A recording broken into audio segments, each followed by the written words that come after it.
ओम नमः शिवाय।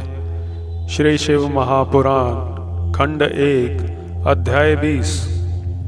ब्रह्मा जी बोले, हे नारद, दिक्पति को वरदान देकर जब शिवजी अंतर ध्यान हो गए तब उन्होंने मन में सोचा कि हमने दिक्पति को अपना मित्र बनाया है, सो अब किस प्रकार उसके यहाँ जाकर मनुष्य की भलाई के लिए कोई उपाय करें।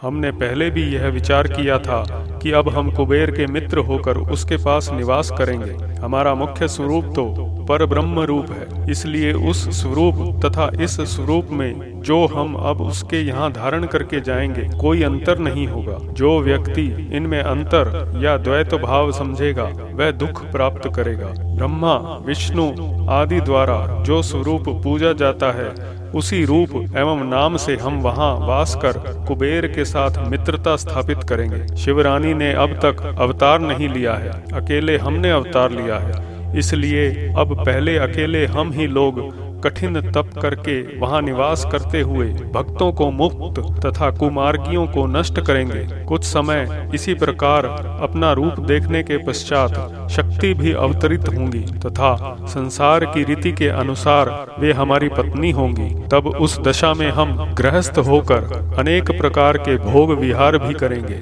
ऐसा विचार कर शिवजी ने आगे चलने का प्रयत्न कर अपना डमरू बजा दिया। उसके शब्दों से तीनों लोक पूरित हो गए। तब सब लोग उसी शब्द की ओर चल दिए। विष्णु गरुड़ पर तथा मैं हंस पर चढ़ चला। सनकादिक मुनि, सिद्ध देवता, वेद, धर्मशास्त्र, पुराण, तुम तथा अन्य मुनि तथा सर्पों के यूथप उस शब्द को लक्ष्य करके चल दिए। शिव के गण प्रथम भी उसी ओर चले।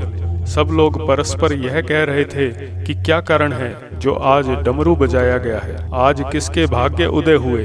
हमारा भी सौभाग्य है कि हम शिवजी के शुभ चरणों के दर्शन प्राप्त करेंगे। सब लोग इसी प्रकार की बातें करते हुए शिवजी के पास जा पहुँचे और उन्हें दंडवत प्रणाम करने के पश्चात हाथ जोड़कर स्तुति करने लगे। शिवजी ने अत्यंत प्रसन्न हो विष्णु का हाथ पकड़कर उन्हें अपनी बाईं ओर बैठा लिया तथा दाहिनी ओर मुझे स्थान दिया। इसके पश्चात कुशल क्षेम पूछकर मुझे अति प्रतिष्ठित किया। उन्होंने हाथ के संकेत से सूर्य का आदर किया तथा उन मुनियों को जो अमर हैं देखकर अत्यंत प्रसन्नता व्यक्त की। शिवगण शिवजी की इच्छा समझकर स्वयं ही अपने अपने स्थान पर बैठ गए। इस प्रकार वहां बहुत से लोग एकत्र हो गए तथा एक बृहत उत्सव का आयोजन हुआ। फिर शिवजी ने कुबेर का मनोरथ पूरा करने के लिए कैलाश जाने का उद्योग किया। उस समय जब देवता तथा गण भी उनके साथ चलने की इच्छा से उठ खड़े हुए, विष्णु जी नंद एवं सुनंद नामक दोनों गणों सहित उठ खड़े हुए। इसी प्रकार वेद तथा सनकादिक भी उद्यत हुए। इंद्र 33 करोड़ अमर देवताओं के साथ खड़े हुए। इस प्रकार उस स्थान पर 11 रुद्र अपने गणों सहित 12 सूर्य, 8 वसु, 13 विश्व वेदेवा, 27 नक्षत्र, 12 भक्त, 64 आभासुर, 49 पवन तथा अनेक देवता उनके साथ हुए। 10 प्रकार के देवता अर्थात विद्याधर, अप्सरा, यक्ष, गंधर्व, किन्नर, ऋच, सिद्ध, भूत, पिशाच आदि भी चल पड़े। दिशापति अपने अपने गणों सहित वासुकी, तक्षक तथा सप्र तथा नागपति शेष जी भी साथ आए। जग जननी श्री गायत्री, गरुड़ पर्वत, सातों समुद्र, दोनों अयन अर्थात उत्तरायण और दक्षिणायन तथा संपूर्ण ऋतुएं, काल, यम, यक्ष, समस्त सरिताएं तथा बड़े नद और वनवासी ये सब एक साथ उठ खड़े हुए तथा शिवजी के साथ चलने की तैयारी करने लगे। हे नारद, समस्त रुद्र गणों को चलने के लिए उद्यत देखकर शिवजी अत्यंत प्रसन्न हुए। उस समय चारों ओर से जय जयकार का शब्द होने लगा। तदुपरांत शिवजी अपने स्वरूप को प्रणाम एवं नमस्कार कर बैल पर सवार हो गए। उनके दाहिनी तथा बाएं ओर से मैं तथा विष्णु हंस एवं गरुड़ पर चढ़कर साथ साथ चले। इंद्र ऐरावत हाथी पर चढ़े थे तथा समस्त देवता मुनि अपने अपने वाहनों पर बैठकर चल रहे थे। सबके हृदय में शिव की मूर्ति स्थिर थी। प्रत्येक व्यक्ति अत्यंत हर्ष में भरकर अपने अपने वाहन पर चल रहे थे। शिवजी बहुत धीरे धीरे चलते थे जिससे कि किसी को कष्ट न हो।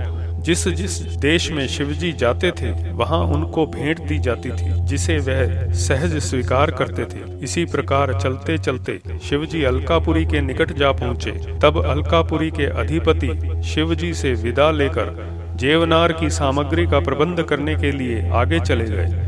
उन्होंने अपने घर पहुंचकर विधि पूर्वक पूजन एवं जेवनार की सामग्री एकत्रित की। इसके पश्चात वे अपनी समस्त सेना सहित शिवजी की शुभ अगवानी को आगे आकर उनके चरणों पर गिर पड़े और प्रेम में मग्न हो गए। फिर भेंट देकर उन्होंने पूजन किया। वे प्रेमानंद में मग्न होकर सब कुछ भूल गए। उन्होंने शिव को प्रणाम कर विष्णु तथा मेरा भी आदर किया। शिवजी ने उन्हें हृदय से लगा लिया। फिर उन्हें अपने साथ लेकर आगे बढ़े। इति ही अध्याय 20। कर्पूरगौरं करुणावतारं संसारसारं भुजगेन्द्रहारं सदा वसन्तं हृदयारविन्दे भुवन् भवानी सहितं नमामि।